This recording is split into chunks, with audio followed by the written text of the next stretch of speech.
पेट के आगे क्या सुगुन क्या अपशगुन। लाजो आज घर से भूखे पेट ही काम पर निकली थी।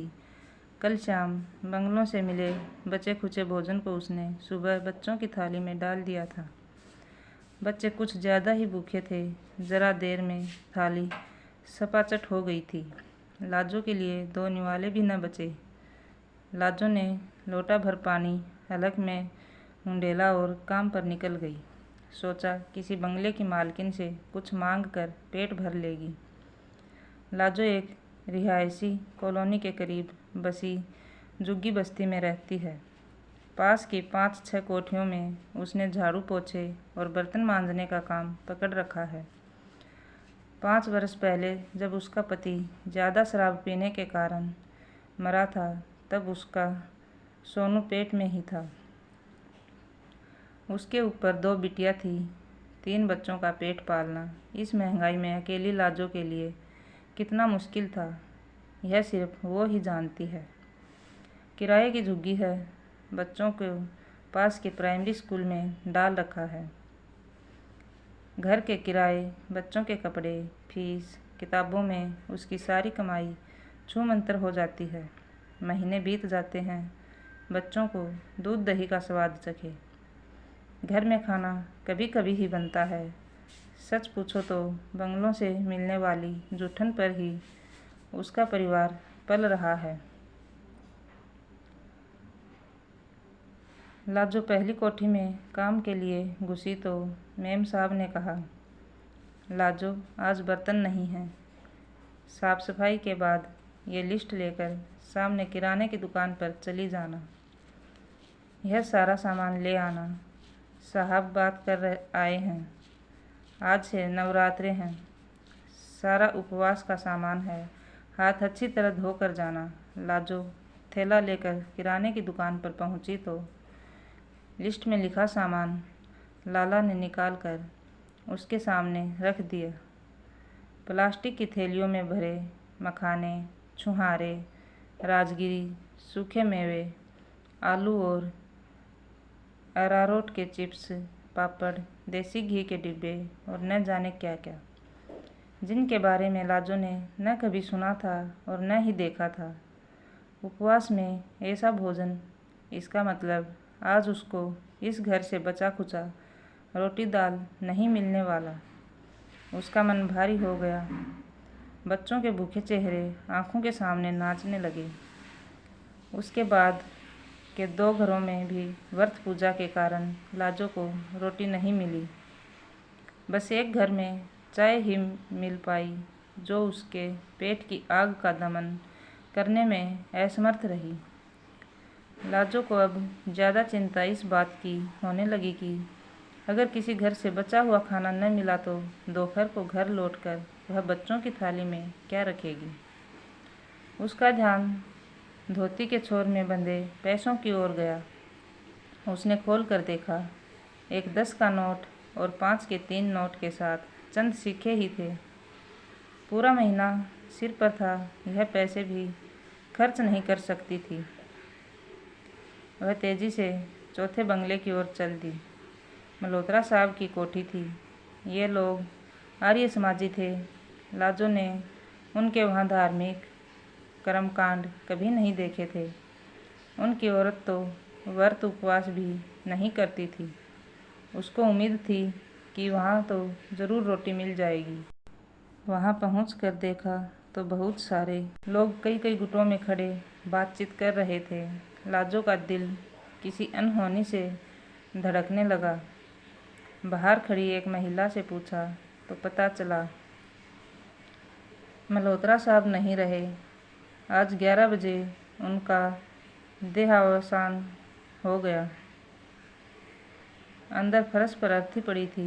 घर की औरतें अर्थी को घेरे विलाप कर रही थी। लाजो एक कोने में जाकर बैठ गई। 2 घंटे बीत गए। लोगों का तांता लगा हुआ था। अर्थी उठने का नाम ही नहीं ले रही थी। लाजो को खिज लगने लगी। उसकी आंतें भूख से कुलबुला रही थी।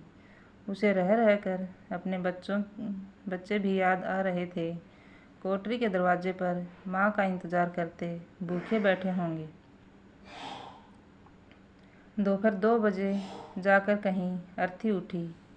मल्होत्रा मेम साहब के दारुण करंदन से लाजो की आंखें भी भर आई। स्वयं के साथ घटित घटनाक्रम चलचित्र की तरह आंखों के सामने घूम गया। जब उसके पति की मृत्यु हुई थी, स्वयं का विलाप और दोनों बेटियां का हिचकियां लेकर रोना याद कर उसका गला रूंध गया। अर्थी जा चुकी थी।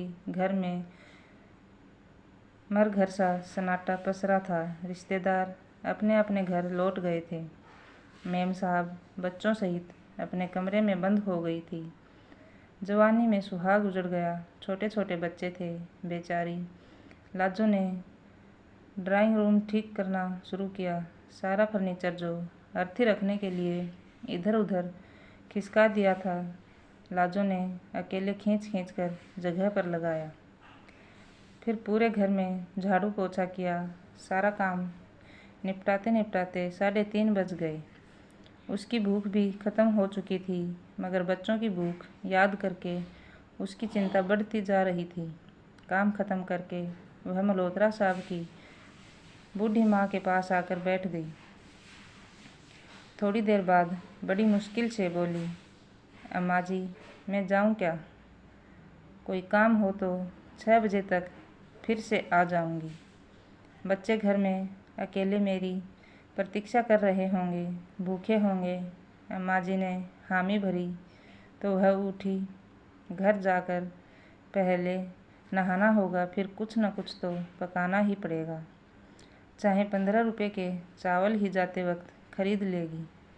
वह चलने को हुई तो पीछे से अम्मा जी की आवाज़ आई, लाजो ज़रा रुकना। लाजो पलटकर उनके पास पहुंची तो बूढ़ी औरत ने धीमे स्वर में कहा, लाजो, घर से मिट्टी उठी है, सूतक लगा है। आज दोपहर का भोजन तो पक चुका था, मगर खाएगा तो कोई नहीं। रसोई में पड़ा है, सारा तुम ले जा। लाजो की आंखें एक बारगी चमक उठी। भागते कदमों से रसोई में पहुंची। रसोई में कढ़ाई भरकर पत्ता गोभी की सब्जी, दाल, पनीर, कतरी वाली सब्जी, गरम डिब्बे में रखी रोटियां, भात, पापड़, अचार और न जाने क्या क्या रखा था। अम्मा जी ने कुछ साफ पॉलीथीन की थैलियां लाजो को पकड़ा दी। लाजो ने फटाफट सारा खाना भर लिया। वह तेजी से दरवाजे की ओर बढ़ी कि जल्दी जल्दी पहुंचकर बच्चों का पेट भर दे कि अचानक उसके कदम ठिठक गए। यह खाना उस घर का था जहाँ से अभी अभी एक अर्थी उठी थी। सूतक लगे घर का खाना। क्या ये खाना वह अपने बच्चों को खिलाएगी? कोई अपशगुन तो न हो जाएगा? वह सन खड़ी हो गई कि सूतक लगे घर का खाना लेकर जाए या न जाए। बंगलों से बचा खुचा ले जाना अभी तक उसकी नियति थी। उसकी परिस्थितियाँ ही ऐसी थी। ऐसे में सूतक लगे घर का खाना ले जाना भी तो परिस्थितियों के साथ समझौता ही था। पेट के आगे क्या सगुन क्या अपशगुन।